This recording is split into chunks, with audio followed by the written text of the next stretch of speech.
네, 여러분 안녕하세요. 알고의 윤쌤입니다.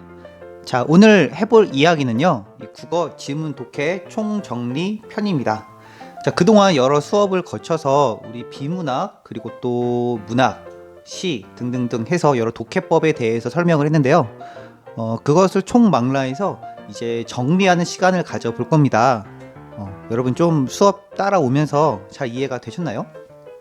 혹시 또 이 수업을 지금 듣고 있는 친구들은요, 먼저 이 영상을 보고 그 다음에 이전 영상들 필요한 것들을 발췌해서 찾아보면 되게 좋을 것 같아요. 일단은 이 영상만 보고 이 수업만 들어도 여러분들 국어 푸는 데 있어서 굉장히 큰 도움이 될 거라고 저는 믿어 의심치 않습니다.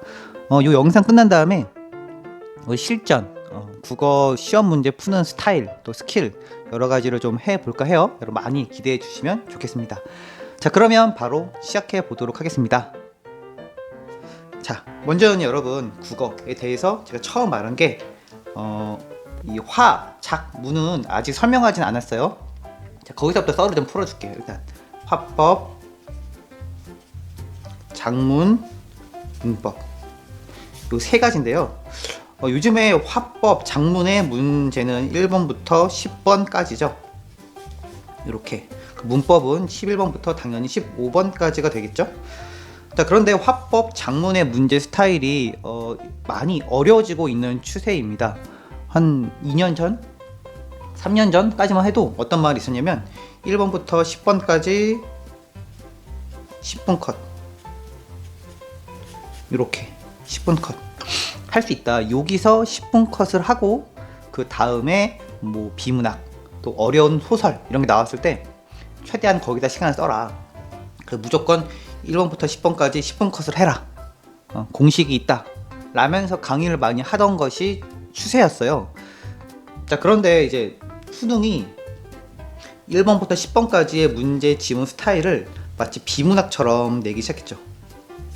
문제도 길고, 그래서 속독이나 빨리 핵심을 캐치하지 못하면 진짜 시간을 끌 수밖에 없게끔 문제를 내고 있어요, 사실. 그래서 이것을 10분껏 하기가 어렵다라는 것이 현실이에요. 알겠죠? 그래서 문제 스타일이 변하기 때문에 여러분 옛날 영상들 또 인터넷 강의했던 것들 찾아보면 이게 지금도 적용이 되나? 라고 좀 압박감도 느끼고 나 왜 이렇게 못하지? 라고 생각하는 사람들도 물론 있을 거예요. 자, 그런데 핵심은 그 강의는 그 당시 문제 스타일이라는 거죠. 이게 좀 알고 싶으면 여러분 카이스, KIC, 카이스 네이버 치면 나오죠? 여기 한국교육과정 평가원에 들어가면 그 연도의 모의고사나 그리고 그 연도 수능 문제가 있거든요. 한번 풀어보면 이해가 될 거예요. 왜 그런 말 했는지. 근데 이게 지금에는 좀 안 맞다. 그래서 지금 뭐 화작이나 여기에 대해서 시간을 많이 쓴다고 해서 여러분들 나 왜 이렇게 국어 못하지? 이럴 필요는 없습니다. 하지만 시간을 줄여야 되는 건 맞아요. 알겠죠? 이게 비문학 스타일로 나오기 때문에 결국은 독해력으로 갈 수밖에 없어요. 그런데 되게 다행인 건 무엇이냐면 문제의 유형이 그나마 정해져 있다는 거죠. 보통 발표문, 또 연설, 또 설득하는 거 이렇게 나오잖아요. 그렇죠? 그리고 물어보는 것도 많이 동일하고, 여기에 대해서 정말 수업 필요하다면 영상을 한번 만들어 볼게요. 그런데 요거는 사실 화작문 말고요. 화작 두 개예요, 두 개. 요거에 대해서 좀 풀어보는 친구들이 있고, 혹은 뭐 모의고사를 많이 풀어보면 뭐 겹치네, 또 발표문이네, 또 어떤 토론하는 거네, 뭐 이런 것들. 그래서 보통 독해에 대해서 그렇게 부담이 안 가겠구나, 이런 스타일로 정리할 수가 있을 거예요, 여러분 공부하다 보면. 그래서 차라리 뭐 문제 공식을 알려주고 이런 것보다는 좀 더 도움이 되는 건 여기에 대해서 공부법을 알려주면 어떨까라는 생각을 하곤 있어요. 그런데 요거는 사실 뭐 제가 이야기하지 않아도 다른 여러 선생님들이나 여러 학원에서 많이들 하고 있기 때문에 굳이 제가 다루진 않고 있습니다. 알겠죠? 정말 필요하다면 한번 이것도 해볼게요, 일단.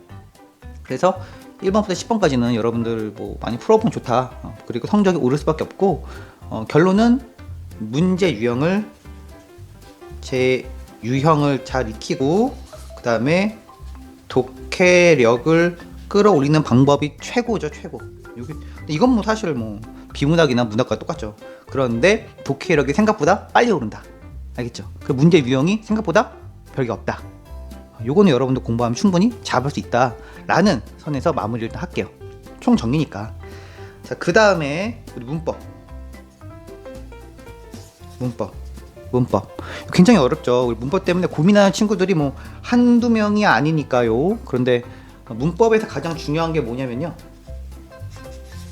깜짝 놀라지 마세요. 가장 중요한 거, 문제를 이해하는 것. 이게 되게 중요합니다. 보통 문법 문제가 나오면 가장 어려운 게 뭐냐면, 문제가 무슨 말인지를 몰라서 못 푸는 친구들이 굉장히 많아요. 알겠죠? 마찰음, 뭐 쌍찰음, 타찰음, 이 정도는 알죠. 근데 뭐 아는 문장, 닫힌 문장 이런 거, 되게 어려운 표현들 있죠. 관용어, 뭐 이런 거. 관용어는 사실 뭔지 알죠? 예를 들어서 이런 용어 정의가 먼저 돼야 돼요. 됐죠? 요게 돼야 돼요. 근데 요거 한 A4 용지 한 2장? 한 장이면 정리가 되던데요. 그래가지고 요것도 한번 제가 정리해보고 파일을 만들어서 강의를 할지, 아니면 요것도 생각 한번 해볼게요. 나중에 화작문 강의는 따로 뺄게요, 한번 여러분들. 그래서 용어 정리를 하는 게 중요하고요. 두 번째는 원리, 이걸로 공부하면 안 돼요. 왜 어떤 의미에 의해서 신라가 실라로 읽혀지는지, 요게 그러면 뭐 유만지 이런 거 있잖아요. 그런 원리를 공부할 필요는 없다. 이거 공부하면 안 돼요. 대신에 뭘 외워라? 예시를 많이 외워라 라는 거죠. 뭐 그런 거 있잖아요. 뭐가 있을까요? 뭐 그릇쟁이, 개구장이 이런 거 있잖아요. 그죠? 토기 장인 뭐 이런 거, 쟁이냐 장이냐 이런 거 있죠. 간단한 것들 있잖아요.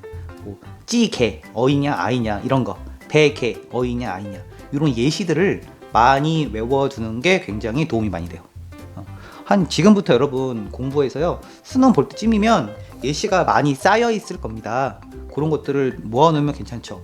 뭐 예를 들어 뭐 안 이런 거 차이들 다 알죠? 또 돼 이런 것도 모르겠으면요, 네이버 아저씨한테 물어보면 너무 잘 나와 있습니다. 저도 맞춤법 공부 어떻게 하냐면, 그냥 생활 가운데 있다가 이거 뭐지? 하고 네이버 찾아봐요. 그때마다 또 늘 교정하고 고치고 그렇게 하는 편이거든요. 근데 여러분들은 시험을 봐야 하기 때문에 맞춤법들 그리고 단어에 대한 예시들을요, 한 권 노트에다가 꼭 정리해 놓으세요. 국어 정리 노트가 있어야 돼. 알겠죠? 근데 거기에 원리가 들어가지 말고 말 그대로 예시만. 요걸 왜 그렇게 얘기하냐면, 원리들은 어떻게 적용하는지, 어떤 원리에서 이게 바뀌는지를 설명하는 건데요. 그걸 많이 안다고 해서 여러분들이 뭐 국어 문법 문제가 나왔다, 또 어떤 뭐 예를 들어서 뭐 국어 수능 문제, 모의고사 문제, 뭐 이거 설명하는 문제가 나왔다 해도 예시를 모르면 이 문법을 알아도 맞추질 못합니다. 마치 영어 문법이랑 비슷하죠. 그래서 영어 문법도 우리가 알면은 좋지만 안다고 해서 해석을 할 수 있는 건 아니잖아요. 국어도 마찬가지입니다. 여기까지. 자, 이해됐죠? 그래서 예시를 정리해 놓으라는 거. 자, 요거는 우리 제가 가르치는 친구들이 있는데요.